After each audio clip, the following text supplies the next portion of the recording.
ଶ୍ରୀମଦ୍ ଭଗବଦ୍ ଗୀତାର ଦ୍ୱିତୀୟ ଅଧ୍ୟାୟକୁ ଆପଣମାନଙ୍କୁ ସ୍ୱାଗତ। କୁହାଯାଉଛି ଜୀବନର ସବୁ ସମସ୍ୟାର ସମାଧାନ ଗୀତାରେ ଅଛି। ସେଥିପାଇଁ ଗୀତାର ପ୍ରତିଟି ଅଧ୍ୟାୟକୁ ମୁଁ ଆପଣମାନଙ୍କ ପାଖରେ ପହଞ୍ଚାଇବା ପାଇଁ ଚେଷ୍ଟା କରିଛି। ଗୀତାର ପ୍ରଥମ ଅଧ୍ୟାୟଟି ଥିଲା ଅର୍ଜୁନ ବିଷାଦ ଯୋଗ, ଯାହାର ଆଲୋଚନା ସରିଯାଇଛି। ଅଧ୍ୟାୟ 2 ହେଉଛି ସାଂଖ୍ୟ ଯୋଗ, ଯେଉଁ ଅଧ୍ୟାୟଟି ଗୀତାର ସାରାଂଶ କହିଲେ ଚଳିବ। ସବୁଠାରୁ ଅଧିକ ଶ୍ଲୋକ ଏଇଥିରେ ହିଁ ରହିଛି। ତାହେଲେ ଆସନ୍ତୁ ଶୁଣିବା ସାଂଖ୍ୟ ଯୋଗ। ସଞ୍ଜୟ ଉବାଚ। ସଞ୍ଜୟ କହିଲେ, ସେପରି କରୁଣାବିଷ୍ଟ ଏବଂ ଅଶ୍ରୁପୂର୍ଣ୍ଣ ବ୍ୟାକୁଳ ନେତ୍ର ଶୋକାକୁଳ ଅର୍ଜୁନଙ୍କୁ ଭଗବାନ ମଧୁସୂଦନ ଏହି କଥା କହିଲେ। ପୂର୍ବରୁ ଆମେ ମଧୁସୂଦନଙ୍କ ଅର୍ଥ ଜାଣିଛୁ। ଭଗବାନଙ୍କୁ କାହିଁକି ମଧୁସୂଦନ କୁହାଯାଏ ତାହା ଆମେ ଜାଣିଛୁ। କାରଣ ସର୍ବପ୍ରଥମେ ଯିଏ ଜ୍ଞାନର ହରଣ କରିଥିଲା, ବ୍ରହ୍ମାଙ୍କ ଜ୍ଞାନକୁ ଯିଏ ସର୍ବପ୍ରଥମେ ହରଣ କରିଥିଲା, ସେହିଭଳି ଗୋଟେ ରାକ୍ଷସର ନାମ ଥିଲା ମଧୁ। ସେହି ମଧୁକୁ ବିନାଶ କରିଥିଲେ ପ୍ରଭୁ ଶ୍ରୀକୃଷ୍ଣ। ସେଥିପାଇଁ ତାଙ୍କ ନାମ ଥିଲା ମଧୁସୂଦନ।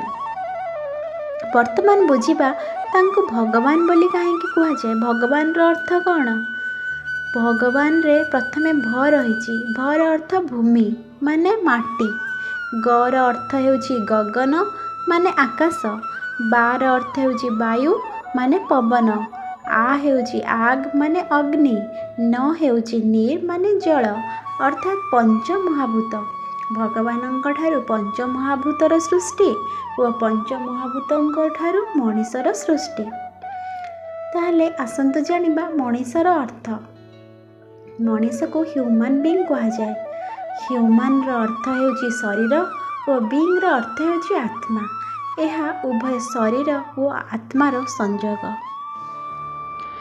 ଯେତେବେଳେ ଅର୍ଜୁନ ଅଶ୍ରୁପୂର୍ଣ୍ଣ ନୟନରେ ଭଗବାନଙ୍କୁ ବିଭିନ୍ନ ପ୍ରଶ୍ନ ପଚାରି ଚାଲିଛନ୍ତି, ଭଗବାନ କହିଲେ, ହେ ଅର୍ଜୁନ, ତୁମକୁ ଏହି ଅସମୟରେ ଏହି ମୋହ କେଉଁଠୁ ଆସିଗଲା?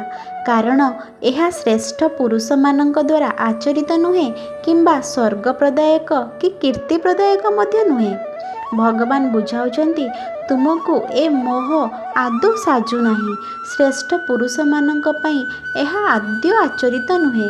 ଏଥିରେ ସ୍ୱର୍ଗପ୍ରଦାୟକ ନୁହେଁ କି ଏହା ମଧ୍ୟ କୀର୍ତ୍ତିପ୍ରଦାୟକ ନୁହେଁ। ପୁଣି ଭଗବାନ କହୁଛନ୍ତି, ହେ ଅର୍ଜୁନ, ନପୁଂସତା ପ୍ରାପ୍ତ ହୁଅ ନାହିଁ। ତୁମ ପକ୍ଷରେ ଏହା ଉଚିତ ନୁହେଁ। ହେ ଶତ୍ରୁତାପନ, ହୃଦୟର ତୁଚ୍ଛ ଦୁର୍ବଳତା ତ୍ୟାଗ କରି ଯୁଦ୍ଧ କରିବାକୁ ଠିଆ ହୋଇଯାଅ। ଅର୍ଜୁନ ଉବାଚ। ତାପରେ ଅର୍ଜୁନ କହିଲେ, ହେ ମଧୁସୂଦନ, ରଣଭୂମିରେ ଭୀଷ୍ମ ପିତାମହ ଓ ଦ୍ରୋଣାଚାର୍ଯ୍ୟଙ୍କ ବିରୁଦ୍ଧରେ ମୁଁ କିପରି ବାଣ ମାରି ଲଢ଼ିବି? କାରଣ ହେ ଅରିସୁଦନ, ସେ ଦୁହେଁ ମୋର ପୂଜନୀୟ। ଅର୍ଜୁନ କହୁଛନ୍ତି, ସେମାନେ ଦୁଇଜଣ ଯାକ ମୋର ପୂଜନୀୟ। ମୁଁ କିପରି ତାଙ୍କୁ ବାଣ ମାରି ଲଢ଼ିବି? ଅର୍ଜୁନ କହୁଛନ୍ତି, ଗୁରୁଜନମାନଙ୍କୁ ମାରିବା ଅପେକ୍ଷା ମୁଁ ଏହି ଲୋକରେ ଭିକ୍ଷାବୃତ୍ତି କରି ଜୀବିକା ନିର୍ବାହ କରିବା ପାଇଁ ପସନ୍ଦ କରିବି। କାରଣ ଗୁରୁଜନମାନଙ୍କୁ ମାରିଲେ ସେମାନେ ଯେଉଁ ସାମଗ୍ରୀକୁ ଭୋଗ କରିବାର ଇଚ୍ଛା ରଖିଛନ୍ତି, ମୁଁ ତାକୁ ହିଁ ତ ଭୋଗ କରିବି। ଭଗବାନ ବୁଝାଉଛନ୍ତି ଗୁରୁର ଅର୍ଥ। ଗୁରୁର ଅର୍ଥ ହେଉଛି, ଗୁ ହେଉଛି ହେଲ୍ ବା ନର୍କ ବା ଅଜ୍ଞାନତା ରୂପକ ନର୍କ। ରୁ ହେଉଛି ଯିଏ ଉଦ୍ଧାର କରେ, ଅର୍ଥାତ୍ ଅଜ୍ଞାନତା ରୂପକ ନର୍କରୁ ଯିଏ ଉଦ୍ଧାର କରେ ସେ ହେଉଛି ପ୍ରକୃତ ଗୁରୁ। ବା ଅଧର୍ମରୁ ଧର୍ମ ଆଡ଼କୁ ଯିଏ ପରିଚାଳିତ କରେ ସିଏ ହେଉଛି ପ୍ରକୃତ ଗୁରୁ। କିନ୍ତୁ ଏଠି ତ ଗୁରୁ ନିଜେ ଧର୍ମତ୍ୟାଗ କରିଦେଇଛନ୍ତି। ସେମିତି ଗୁରୁ ବା ଗୁରୁଜନଙ୍କୁ ତ୍ୟାଗ କରିବା ଉଚିତ ବୋଲି ଭଗବାନ କହୁଛନ୍ତି।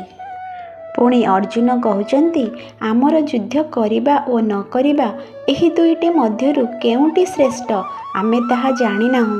ଆମେ ସେମାନଙ୍କୁ ଜିତିବୁ କି ସେମାନେ ଆମକୁ ଜିତିବେ ତାହା ମଧ୍ୟ ଜାଣିନାହୁଁ। ଯେଉଁମାନଙ୍କୁ ମାରି ଆମେ ବଞ୍ଚିବାକୁ ଇଚ୍ଛା ମଧ୍ୟ କରୁନାହୁଁ। ଆମର ସେହି ଆତ୍ମୀୟ ଧୃତରାଷ୍ଟ୍ରଙ୍କ ପୁତ୍ରମାନେ ହିଁ ଆମ ସମ୍ମୁଖରେ ଯୁଦ୍ଧ କରିବାକୁ ଠିଆ ହୋଇଛନ୍ତି। ତେଣୁ କାପୁରୁଷତା ରୂପକ ଦୋଷ ହେତୁ ନଷ୍ଟ ସ୍ୱଭାବଯୁକ୍ତ ତଥା ଧର୍ମ ବିଷୟରେ ମୋହିତଚିତ୍ତ ହୋଇଥିବା ମୁଁ ଆପଣଙ୍କୁ ପଚାରୁଛି, ମୋ ପକ୍ଷରେ କ'ଣ କରିବା ନିଶ୍ଚିତ କଲ୍ୟାଣକର ତାହା ମୋତେ କୁହନ୍ତୁ। କାରଣ ମୁଁ ଆପଣଙ୍କର ଶିଷ୍ୟ, ମୋ ପରି ଶରଣାଗତକୁ ଆପଣ ଉପଦେଶ ଦିଅନ୍ତୁ। ଏଇଠି ଆରମ୍ଭ ହେଇଛି ଅର୍ଜୁନଙ୍କର ସ୍ପିରିଚୁଆଲ୍ ଲାଇଫ୍। କାରଣ ସେ ନିଜକୁ ଭଗବାନଙ୍କଠାରେ ଶରଣାଗତ କରିଛନ୍ତି।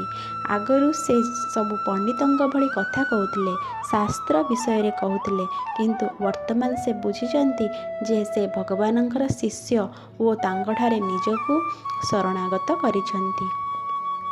ଅର୍ଜୁନ କହୁଛନ୍ତି, ଇହଲୋକରେ ନିଷ୍କଣ୍ଟକ ଧନଧାନ୍ୟ ସମ୍ପନ୍ନ ରାଜ୍ୟ ଏବଂ ଦେବତାମାନଙ୍କର ଆଧିପତ୍ୟ ପାଇଗଲେ ମଧ୍ୟ ମୁଁ ମୋର ଇନ୍ଦ୍ରିୟମାନଙ୍କୁ ଶୁଷ୍କ କରିଦେଉଥିବା ଶୋକକୁ ଦୂର କରିପାରିବା ପରି କୌଣସି ଉପାୟ ଦେଖିପାରୁନାହିଁ। ଏହାପରେ ସଞ୍ଜୟ ଧୃତରାଷ୍ଟ୍ରଙ୍କୁ କହିଲେ, ହେ ରାଜନ୍, ନିଦ୍ରାଜୟୀ ଅର୍ଜୁନ ଅନ୍ତର୍ଯ୍ୟାମୀ ଶ୍ରୀକୃଷ୍ଣଙ୍କୁ ଏପରି କହିଲେ ଏବଂ ଶ୍ରୀ ଗୋବିନ୍ଦ ଭଗବାନଙ୍କୁ ଯୁଦ୍ଧ କରିବି ନାହିଁ ବୋଲି ସ୍ପଷ୍ଟ ଭାବରେ କହିଦେଇ ଚୁପ୍ ହୋଇଗଲେ। ଏହାପରେ ସଞ୍ଜୟ କହୁଛନ୍ତି, ହେ ଭରତବଂଶୀ ଧୃତରାଷ୍ଟ୍ର, ଅନ୍ତର୍ଯ୍ୟାମୀ ଶ୍ରୀକୃଷ୍ଣ ପରମାତ୍ମା ଦୁଇ ସେନାଙ୍କ ମଧ୍ୟରେ ଶୋକ କରୁଥିବା ସେହି ଅର୍ଜୁନଙ୍କୁ ସ୍ମିତହାସ କରି କହିଲେ, ହେ ଅର୍ଜୁନ, ଯାହାଙ୍କ ପାଇଁ ଶୋକ କରିବା ଉଚିତ ନୁହେଁ ସେମାନଙ୍କ ପାଇଁ ଶୋକ କରୁଛ ଏବଂ ପଣ୍ଡିତଙ୍କ ପରି କଥା କହୁଛ, କିନ୍ତୁ ଯାହାଙ୍କର ପ୍ରାଣ ଚାଲିଯାଇଛି ସେମାନଙ୍କ ପାଇଁ ଏବଂ ଯାହାଙ୍କର ପ୍ରାଣ ଯାଇନାହିଁ ସେମାନଙ୍କ ପାଇଁ ମଧ୍ୟ ପଣ୍ଡିତମାନେ ଶୋକ କରନ୍ତି ନାହିଁ। ଭଗବାନ କହୁଛନ୍ତି, ଏପରି ନୁହେଁ ଯେ କୌଣସି କାଳରେ ମୁଁ ନଥିଲି କି ତୁମେ ନଥିଲ ଅଥବା ଏହି ରାଜାମାନେ ନଥିଲେ। ପୁଣି ଏପରି ମଧ୍ୟ ଘଟିବ ନାହିଁ ଯେ ଭବିଷ୍ୟତରେ ଆମେ ସମସ୍ତେ ରହିବା ନାହିଁ। ଭଗବାନ କହୁଛନ୍ତି, ଯେପରି ଏହି ଦେହରେ ଜୀବାତ୍ମାର ବାଲ୍ୟାବସ୍ଥା, ଯୌବନାବସ୍ଥା ଓ ବୃଦ୍ଧାବସ୍ଥା ହୋଇଥାଏ, ସେହିପରି ଅନ୍ୟ ଶରୀର ମଧ୍ୟ ପ୍ରାପ୍ତ ହୁଏ। ସେହି ବିଷୟରେ ଧୀର ପୁରୁଷ ମୋହଗ୍ରସ୍ତ ହୁଅନ୍ତି ନାହିଁ। ଭଗବାନ ବୁଝାଉଛନ୍ତି, ଯେପରି ଜନ୍ମ ପରେ ମୃତ୍ୟୁ ନିଶ୍ଚିତ, ସେହିଭଳି ମୃତ୍ୟୁ ପରେ ଜନ୍ମ ମଧ୍ୟ ନିଶ୍ଚିତ। ଯେଭଳି ଶୈଶବ ଗୋଟିଏ ଅବସ୍ଥା, କୈଶୋର, ଯୌବନ ଓ ବୃଦ୍ଧ ଏଗୁଡ଼ିକ ଗୋଟିଏ ଗୋଟିଏ ଅବସ୍ଥା, ମାତ୍ର ସବୁଥିରେ ସୋଲ୍ ଗୋଟିଏ ଥାଏ, ସେହିଭଳି ମୃତ୍ୟୁ ପରେ ମଧ୍ୟ ଅନ୍ୟ ଶରୀର ପ୍ରାପ୍ତ ହୁଏ, ହେଲେ ସୋଲ୍ ସେଇ ଗୋଟିଏ ହିଁ ଥାଏ। ଏବେ ଆମେ ଆଲୋଚନା କରିବା ମୃତ୍ୟୁ କ'ଣ। ଆମେ ପୂର୍ବରୁ ଆଲୋଚନା କରିଛେ ମଣିଷ କ'ଣ। ମଣିଷ ହେଉଛି ହ୍ୟୁମାନ୍ ବିଇଂ। ହ୍ୟୁମାନ୍ର ଅର୍ଥ ବଡ଼ି ଓ ବିଇଂର ଅର୍ଥ ସୋଲ୍, ଅର୍ଥାତ୍ ମଣିଷ ହେଉଛି ଉଭୟ ବଡ଼ି ଏବଂ ସୋଲ୍ର ମିଶ୍ରଣ। ତାହେଲେ ଆମେ ଜାଣିବା ବଡ଼ି ଅର୍ଥାତ୍ ଶରୀର କ'ଣ। ଶରୀରର କମ୍ପୋଜିସନ୍ କ'ଣ? ଏହାର କମ୍ପୋଜିସନ୍ ହେଉଛି କ୍ୟାଲସିୟମ୍, ଫସ୍ଫରସ୍, ହିମୋଗ୍ଲୋବିନ୍, ଫ୍ୟାଟ୍, ଏମିତି କିଛି ନନ୍ ଲିଭିଂ ଜିନିଷ। ତାହେଲେ ଏହା ଯଦି ପ୍ରଥମରୁ ମୃତ, ଏହାର ମୃତ୍ୟୁ କେମିତି ହେବ? ତାହେଲେ ଏହା ଜୀବନ୍ତ ଭଳି କାହିଁକି ଲାଗେ? ନା, କାରଣ ଏଥିରେ ଯେଉଁ ସଲ୍ ରହିଛି, ଯେଉଁ ଆତ୍ମା ରହିଛି, ସେଥିପାଇଁ ଏହା ଜୀବନ୍ତ ଭଳି ଲାଗେ। ଆତ୍ମା ହେଉଛି ଜୀବନ୍ତ, ଶରୀର ହେଉଛି ଟେମ୍ପୋରାରୀ, ମାନେ ଏହାର ପରିବର୍ତ୍ତନ ଘଟିଥାଏ। ଏହା ସ୍ଥିର ନୁହେଁ। ଯେମିତିକି ପ୍ରଥମେ ଜନ୍ମ ପରେ ଶୈଶବ ଅବସ୍ଥା ଆସିଥାଏ, ପୁଣି କୈଶୋର, ପୁଣି ଯୌବନ, ପୁଣି ବାର୍ଦ୍ଧକ୍ୟ, ସବୁ ସମୟରେ ସମାନ ନଥାଏ। ଶରୀରଟି ପରିବର୍ତ୍ତନ ହୋଇଥାଏ, ଅର୍ଥାତ୍ ଏହା ଟେମ୍ପୋରାରୀ। କିନ୍ତୁ ଯେଉଁ ସୋଲ୍, ସେ ହେଉଛି ପରମାନେଣ୍ଟ। ସବୁବେଳେ ସେ ଗୋଟିଏ, ସବୁବେଳେ ସେ ସ୍ଥିର, ସବୁବେଳେ ସେ ଅମର, ସେ ନିତ୍ୟ। ତେଣୁ ଭଗବାନ କହିଛନ୍ତି, ଯାହାଙ୍କର ପ୍ରାଣ ଚାଲିଯାଇଛି ସେମାନଙ୍କ ପାଇଁ ଏବଂ ଯାହାଙ୍କର ପ୍ରାଣ ଯାଇନାହିଁ ସେମାନଙ୍କ ପାଇଁ ମଧ୍ୟ ପଣ୍ଡିତମାନେ ଶୋକ କରନ୍ତି ନାହିଁ। ଏଠି ଆଉ ଗୋଟିଏ କଥା, ଯେତେବେଳେ ଯାହାର ମୃତ୍ୟୁ ହେଉଛି ସେତେବେଳେ ଶୋକସଭା ପାଳନ ହେଉଛି। କାରଣ ସମସ୍ତେ ଦୁଃଖରେ ଶୋକସଭା ପାଳନ କରୁଛନ୍ତି, କିନ୍ତୁ ସେଇଟା ଶୋକସଭା ନୁହେଁ, ସେଇଟା ହେଉଛି ସ୍ମୃତି ସଭା। କାରଣ ଯେତେବେଳେ ଗୋଟିଏ ଶରୀର ସିଏ ଛାଡ଼ୁଛି, ସେ ନିଶ୍ଚୟ ଆଉ ଗୋଟିଏ ଶରୀର ପ୍ରାପ୍ତ ହେବ। ତେଣୁ ଏଠିରେ ଦୁଃଖ କରିବାର କିଛି ନାହିଁ। ଏଠି କେବଳ ସ୍ମୃତି ସଭା କରିବାର ଅଛି ବା ତାଙ୍କୁ ମନେ ପକାଇବାର ଅଛି। ଭଗବାନ କହୁଛନ୍ତି, ଏପରି ନୁହେଁ ଯେ କୌଣସି କାଳରେ ମୁଁ ନଥିଲି କି ତୁମେ ନଥିଲ ଅଥବା ଏହି ରାଜାମାନେ ନଥିଲେ। ପୁଣି ଏପରି ମଧ୍ୟ ଘଟିବ ନାହିଁ ଯେ ଭବିଷ୍ୟତରେ ଆମେ ସମସ୍ତେ ରହିବା ନାହିଁ। ଅର୍ଥାତ୍ ସେ କହୁଛନ୍ତି ସବୁ ସମୟରେ ସମସ୍ତେ ରହିବେ। ଆସିବେ ଯିବେ, ଏମିତି ପରିବର୍ତ୍ତନ ଚାଲୁ ରହିବ। ପୁଣି ଭଗବାନ କହୁଛନ୍ତି, ଯେପରି ଜୀବାତ୍ମାର ବାଲ୍ୟାବସ୍ଥା, ଯୌବନାବସ୍ଥା, ବୃଦ୍ଧାବସ୍ଥା ହୋଇଥାଏ, ସେହିପରି ଅନ୍ୟ ଶରୀର ମଧ୍ୟ ପ୍ରାପ୍ତ ହୁଏ। ସେହି ବିଷୟରେ ଧୀର ପୁରୁଷ ମୋହଗ୍ରସ୍ତ ହୁଅନ୍ତି ନାହିଁ। କାରଣ ହେ କୁନ୍ତୀପୁତ୍ର, ଶୀତ ଉଷ୍ଣ ଓ ସୁଖ ଦୁଃଖ ଦେଉଥିବା ଇନ୍ଦ୍ରିୟ ଓ ବିଷୟମାନଙ୍କର ସଂଯୋଗ ତ ଉତ୍ପତ୍ତି ବିନାଶଶୀଳ ଓ ଅନିତ୍ୟ। ତେଣୁ ହେ ଭାରତ, ତୁମେ ସେଗୁଡ଼ିକୁ ସହିଯାଅ। କାରଣ ହେ ପୁରୁଷ ଶ୍ରେଷ୍ଠ, ସୁଖ ଦୁଃଖକୁ ସମାନ ଦୃଷ୍ଟିରେ ଦେଖୁଥିବା ଯେଉଁ ଧୀର ପୁରୁଷଙ୍କୁ ଏହି ଇନ୍ଦ୍ରିୟ ଓ ବିଷୟର ସଂଯୋଗ ବ୍ୟାକୁଳ କରିପାରେ ନାହିଁ, ସେ ହିଁ ମୋକ୍ଷ ପାଇଁ ଯୋଗ୍ୟ ହୁଅନ୍ତି। ଅର୍ଥାତ୍ ଯେଉଁମାନେ ସୁଖ ଦୁଃଖକୁ ସମାନ ଦୃଷ୍ଟିରେ ଦେଖନ୍ତି, ଅର୍ଥାତ୍ ସୁଖ ଯଦି ଚାଲିଛି ତାହା ମଧ୍ୟ ଚାଲିଯିବ, ଆଉ ଦୁଃଖ ଯଦି ରହିଛି ତାହା ମଧ୍ୟ ଚାଲିଯିବ। ଯେଉଁମାନେ ଏହା ବୁଝିଛନ୍ତି ସେମାନେ ହେଉଛନ୍ତି ପୁରୁଷ ଶ୍ରେଷ୍ଠ ଜ୍ଞାନୀଜନ। ସେମାନେ କେବେ ବି ବ୍ୟାକୁଳ ହୁଅନ୍ତି ନାହିଁ ଓ ସେମାନେ ମୋକ୍ଷ ପାଇଁ ଯୋଗ୍ୟ ହୁଅନ୍ତି। ଅସତ୍ ବସ୍ତୁର ଅସ୍ତିତ୍ୱ ନାହିଁ ଏବଂ ସତ୍ ବସ୍ତୁର ଅଭାବ ନାହିଁ। ଏହିପରି ଭାବରେ ଉକ୍ତ ଦୁଇଟି ଯାକର ତତ୍ତ୍ୱଜ୍ଞାନୀ ପୁରୁଷମାନଙ୍କ ଦ୍ୱାରା ଦେଖାଯାଇଛି। ଏହି ନ୍ୟାୟରେ ଯାହାଙ୍କ ଦ୍ୱାରା ଏହି ସମ୍ପୂର୍ଣ୍ଣ ଜଗତ ବ୍ୟାପ୍ତ ହୋଇଛି ତାହାଙ୍କୁ ଅବିନାଶୀ ବୋଲି ଜାଣ। ସେହି ଅବିନାଶୀଙ୍କୁ ବିନାଶ କରିବାକୁ କେହି ହେଲେ ସମର୍ଥ ନୁହେଁ। ଅର୍ଥାତ୍ ଏଠାରେ ଆତ୍ମାଙ୍କ ଉପରେ ଆଉ ଜଣେ ଅଛନ୍ତି ସର୍ବଶକ୍ତିମାନ, ସବୁଆଡ଼େ ବ୍ୟାପ୍ତ, ଅବିନାଶୀ। ସେ ହେଉଛନ୍ତି ପରମାତ୍ମା ବା ସୁପର ସୋଲ୍ ବା ସୁପର ଗଡ୍। ଭଗବାନ କହୁଛନ୍ତି, ନାଶ ରହିତ ଅପ୍ରମେୟ ନିତ୍ୟ ସ୍ୱରୂପ ଜୀବାତ୍ମାର ଏହି ଶରୀର ଗୁଡ଼ିକ ନାଶବାନ ବୋଲି କୁହାଯାଇଛି। ତେଣୁ ହେ ଭରତବଂଶୀ ଅର୍ଜୁନ, ତୁମେ ଯୁଦ୍ଧ କର। ଅର୍ଥାତ୍ ଜୀବାତ୍ମାର ଏ ଯେଉଁ ଶରୀର ଗୁଡ଼ିକ, ଏଗୁଡ଼ିକ ନାଶବାନ। ତୁମେ ଏହାକୁ ନାଶ ନ କଲେ ମଧ୍ୟ ଏଗୁଡ଼ିକ ନାଶ ହେବ। ତେଣୁ ତୁମେ ଯୁଦ୍ଧ କର।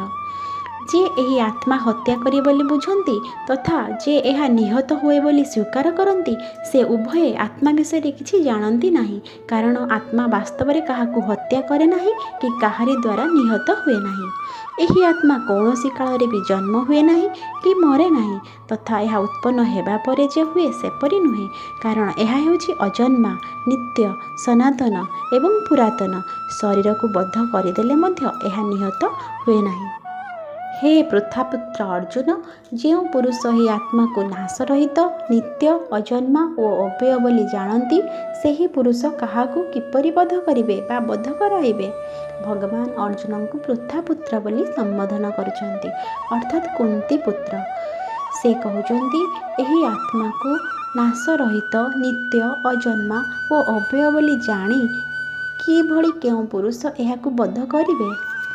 ଭଗବାନ କହୁଛନ୍ତି, ମନୁଷ୍ୟ ଯେପରି ପୁରୁଣା ବସ୍ତ୍ରମାନ ତ୍ୟାଗ କରି ଅନ୍ୟ ନୂତନ ବସ୍ତ୍ର ଗ୍ରହଣ କରେ, ଜୀବାତ୍ମା ସେହିପରି ପୁରାତନ ଶରୀରମାନ ତ୍ୟାଗ କରି ନୂତନ ଶରୀରମାନ ପ୍ରାପ୍ତ ହୋଇଥାଏ। ଏହି ଆତ୍ମାକୁ କୌଣସି ଶସ୍ତ୍ର ବି କାଟିପାରେ ନାହିଁ, ଅଗ୍ନି ଏହାକୁ ଜଳାଇ ପାରେ ନାହିଁ, ଜଳ ଏହାକୁ ଭିଜାଇ ପାରେ ନାହିଁ ଏବଂ ବାୟୁ ଏହାକୁ ଶୁଖାଇ ପାରେ ନାହିଁ। କାରଣ ଏହି ଆତ୍ମା ଅଛେଦ୍ୟ, ଅଦାହ୍ୟ, ଅକ୍ଳେଦ୍ୟ ଓ ନିଃସନ୍ଦେହ ଅଶସ୍ୟ ତଥା ଏହା ହେଉଛି ନିତ୍ୟ, ସର୍ବଗତ, ସ୍ଥିର, ଅଚଳ ଓ ସନାତନ।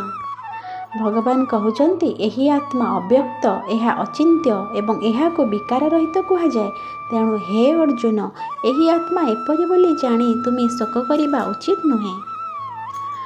ତଥାପି ଯଦି ତୁମେ ବୁଝୁଛ ଏହି ଆତ୍ମା ନିତ୍ୟ ଜନ୍ମ ହେଉଛି ଏବଂ ନିତ୍ୟ ମରୁଛି, ତଥାପି ହେ ମହାବାହୁ, ତୁମେ ଏପରି ଶୋକ କରିବା ଉଚିତ ନୁହେଁ। କାରଣ ଏହି ମାନ୍ୟତା ଅନୁସାରେ ଜନ୍ମ ହୋଇଥିବା ଲୋକର ମୃତ୍ୟୁ ନିଶ୍ଚିତ ଏବଂ ମରିଥିବା ଲୋକର ଜନ୍ମ ନିଶ୍ଚିତ। ଏହି ହେତୁ ମଧ୍ୟ ଏହା ଯାହା ଅନିବାର୍ଯ୍ୟ, ସେହି ବିଷୟରେ ତୁମେ ଶୋକ କରିବା ଉଚିତ ନୁହେଁ। ଭଗବାନ କହୁଛନ୍ତି, ହେ ଅର୍ଜୁନ, ସମସ୍ତ ପ୍ରାଣୀ ଜନ୍ମ ହେବା ପୂର୍ବରୁ ଅପ୍ରକଟ ହୋଇ ରହିଥାନ୍ତି ଏବଂ ମୃତ୍ୟୁ ପରେ ମଧ୍ୟ ଅପ୍ରକଟ ହୋଇଯାଆନ୍ତି। ସେମାନେ କେବଳ ଏହି ମଧ୍ୟବର୍ତ୍ତୀ କାଳରେ ହିଁ ପ୍ରକଟ ହୁଅନ୍ତି। ଏପରି ସ୍ଥିତିରେ ଶୋକ କରିବା କ'ଣ? ପୁଣି ଭଗବାନ କହୁଛନ୍ତି, କୌଣସି ଜଣେ ମହାପୁରୁଷ ହିଁ ଏହି ଆତ୍ମାକୁ ଆଶ୍ଚର୍ଯ୍ୟ ପରି ଦେଖନ୍ତି ଏବଂ ସେହିପରି ଅନ୍ୟ କେହି ମହାପୁରୁଷ ଏହାର ତତ୍ତ୍ୱକୁ ଆଶ୍ଚର୍ଯ୍ୟ ପରି ବର୍ଣ୍ଣନା କରନ୍ତି ତଥା ଅନ୍ୟ କେହି ଅଧିକାରୀ ପୁରୁଷ ଏହାକୁ ଆଶ୍ଚର୍ଯ୍ୟ ପରି ଶୁଣନ୍ତି ଏବଂ କେହି କେହି ଶୁଣି ମଧ୍ୟ ଏହାକୁ ଜାଣିପାରନ୍ତି ନାହିଁ। अर्थात भगवान कहउचंती भक्ति भाव न रहिले एहाकु शुणी मध्य केही केही बुझीपारे नाही। आउ जो माने ज्ञानी जन से माने एहाकु आश्चर्य भली देखिबे ओ आश्चर्य भली वर्णना करती ओ आश्चर्य भली शुणती। तेणु हे अर्जुन, एही आत्मा समस्तंक शरीर रे सर्वदा अवध्य। तेणु सकल प्राणी अर्थात कौनसी भी प्राणी पाई तुमे शोक करिबा उचित नुहे। पुणी भगवान कहउचंती निजर धर्म दृष्टि भी तुमे भय करिबा उचित नुहे, कारण क्षत्रिय निमंते धर्मयुद्ध ठारू बड़ी कल्याणकर कर्तव्य आउ किछि नाही। अर्थात क्षत्रियर अर्थ हेउची क्षत युक्त त्राय, अर्थात जो माने अधर्म पक्षरे अछंती तांकर नाश करिबा और जो माने धर्म पक्षरे अछंती तांकर रक्षा करिबा, अर्थात धर्मर रक्षा और अधर्मर नाश हेउची क्षत्रिय। ताहले क्षत्रिय निमंते धर्मयुद्ध ठारू बड़ी कल्याणकर कर्तव्य आउ किछि नाही। हे पार्थ, स्वतः प्राप्त होइथिबा एवं उन्मुक्त स्वर्गद्वार रूपक एहिपरि युद्ध भाग्यवान क्षत्रिय माने ही लाभ करती। तो यही भली युद्ध केवल जो माने भाग्यवान से माने ही प्राप्त करती, कारण यही युद्ध कले स्वर्गद्वार रूपक लाभ मिले। किंतु तुमे जदि यही धर्ममय युद्ध न करिब तेबे सुजस हराइब, पाप भागी हेब, स्वधर्म हराइब। समस्ते दीर्घकाल स्थायी तुमर अपकीर्ति भी आलोचना करिवे एवं सम्मान्य पुरुषंक निमंते अपकीर्ति हेउची मरणरु बड़ी दुखदायक। एवं जेउमानंक दृष्टि रे तुमे विशेष रूपे सम्मानित होई सारिछ सेमानंक दृष्टि रे वर्तमान हीन होइजिव। सेही महारथी माने मने करिवे जे तुमे भयभीत होई युद्धरु ओहरी गल। तुमर शत्रु माने तुम सामर्थ्य को निंदा करी करी तुमको बहु अकथ्य वचन मध्य कहिबे। ताठारु बड़ी दुखर विषय आउ कौन हेई पारे। तुमे युद्धरे निहत हेले स्वर्ग पाइब, नाही तो युद्धरे जयी हेले भूमंडलर राज्य भोग करिब। तेणु हे अर्जुन, तुमे युद्ध करने संकल्पबद्ध होई दंडायमान होई जाओ। अर्थात भगवान बुझाउछंती तुमे जदि युद्धरे निहत हुओ बा पराजय हुओ ताहले तुमे स्वर्ग पाइब, आउ जदि युद्धरे तुमे जयी हो बा विजयी हो ताहले राज्य भोग करिब। तेणु तुमे संकल्पबद्ध होई युद्ध करिया पई प्रस्तुत होई जाओ। जय पराजय लाभ क्षति और सुख दुख को सम्मान मन करी ताहा परे तुमे युद्ध करने को प्रस्तुत हो जाओ। एहीपरि युद्ध कले तुमे पाप भागी हेब नाही। भगवान कहउचंती हे पार्थ, एही बुद्धि तुमको ज्ञानजोग दृष्टि कहुगला। वर्तमान तुमे एहा कर्मजोग दृष्टि सुण। एही बुद्धि रे युक्त हेले तुमे कर्मबंधन को भल रूपे त्याग कर दे पारिब, अर्थात कर्मबंधन सर्वदा मुक्त होई जीव। एही कर्मजोग रे आरंभ रे अर्थात बीजर नाश हुए नाही एवं विपरीत फल रूपक दोष मध्य एथिरे हुए नाही, बरं एही कर्मजोग रूपक धर्मर सामान्य मात्र साधना भी जन्म मृत्यु रूपक विराट भयरु रक्षा कर दिए। एठारे भगवान शरीर केमती नाशवान और आत्मा किभली अविनाशी अजन्मा नित्य शाश्वत से विषय बुझाई सारिबा परे से पुणी कर्मजोग विषय बुझाई जेमती कि क्षत्रिय पाई धर्म ही धर्मर रक्षा पाई युद्ध करबा ही होची श्रेष्ठ कर्म यह से बुझाई। आउ जदि धर्मर रक्षा पाई हिंसा करिया को पड़े ताहाले हिंसा मध्य करबा उचित यह मध्य से बुझाई। जेमिति कि प्रहलादर रक्षा पाई भगवान श्रीकृष्ण नृसिंह अवतार नहीं आ हिरण्यकश्यप को मारी सेटा से कहते। एठारे भगवान निष्काम कर्मयोग विषय बुझाई। निष्काम कर्मयोग हेउची भक्तिर आरंभ, अर्थात एठारे से सकाम कर्मयोग और निष्काम कर्मयोग मध्य पार्थक्य दर्शाई। सकाम कर्मयोग सेटा जोटा कि जड़े कर्म तो करुची किंतु ताकू जोटा पसंद से ही कर्म से करुची आउ तार कर्मफल भगवान को अल्प दान करुची। किंतु निष्काम कर्मयोग जोटा भगवान को भल लगे बा भगवान को जोटा पसंद से ही काम से करुची आउ तार 100% से भगवान को दान करुची, सेटा होची निष्काम कर्मयोग। अर्थात भगवान सकाम कर्मयोगरे बुझाइछन्ति मनीष जदि भल कर्म करे ताहले सेटा तार पुण्य हुए आउ जदि खराब कर्म करे सेटा तार पाप हुए। पुण्य कले से स्वर्गगामी हुए सुख पाए और पाप कले से नरकगामी हुए दुख पाए। किंतु सही पुण्य कले जेतेबेले से स्वर्गगामी हुए बा सुख पाए सेही समय से मध्य किछि कर्म करे जार फलस्वरूप से जदि खराब कर्म करे ताहा मध्य पाप हो जाए और से पुणी नरकगामी हुए बा दुख पाए।